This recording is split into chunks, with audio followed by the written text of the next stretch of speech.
And as we heard, Barbie Johnson is angry at herself for not knowing enough about PTSD to help her husband. But as KTAB's Victor Sotelo found out, that is not unusual among family members of returning veterans. And a veteran will often admit that a word from someone who can relate to his or her situation can go a long way. Have a pen and paper handy because we are going to give you two important numbers you can use if you or your family is experiencing the same thing. First, Victor Sotelo. When things have gone as far as they did last week, it's too late. Specifically, we have training on what's called CIT, Crisis Intervention Training. Abilene police are trained to deal with mental issues, according to Abilene Police Chief Stan Standridge. They have to be great generalists because they're going to come across people in various states of mental diseases daily.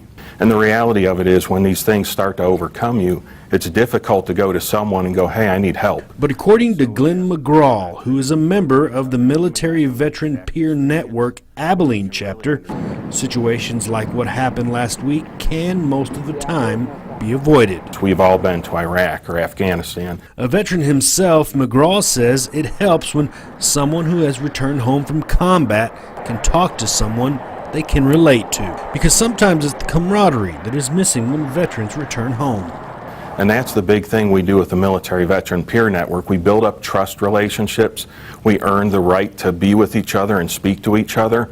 And with that, we start to reinstill that camaraderie. We do that through community service, through our drop-in center. We do it through just having lunch together. And McGraw is passionate about what he does, and it showed during our interview. You are not alone. You have veterans, brothers and sisters who are willing to walk next to you, beside you, take you where you need to go, get you to the appointment, help make the phone calls for you because you're overwhelmed with the phone calls. We'll walk beside you. You're not alone. I noticed you were looking at the camera during that. How important is that? Critical, because I'm talking to them. I mean, I know you and I are speaking, but I'm talking directly to them right there. In Abilene, Victor Sotelo, KTAB News. Thank you, Victor. Now, here are those numbers we told you about to the Military Veteran Peer Network Abilene chapter. They have an office you can walk into at the Peer Networking Center, which is at 301 Oak at the old Taylor County Courthouse. They accept walk-ins from 8 to 5 on weekdays. The local crisis line is 1-800-758-3344. The Veterans Crisis Line, which is manned by combat veterans trained in crisis calls, is 1-800-273-8255. Family members can also call for support. There are family members of combat veterans that are trained to work with you.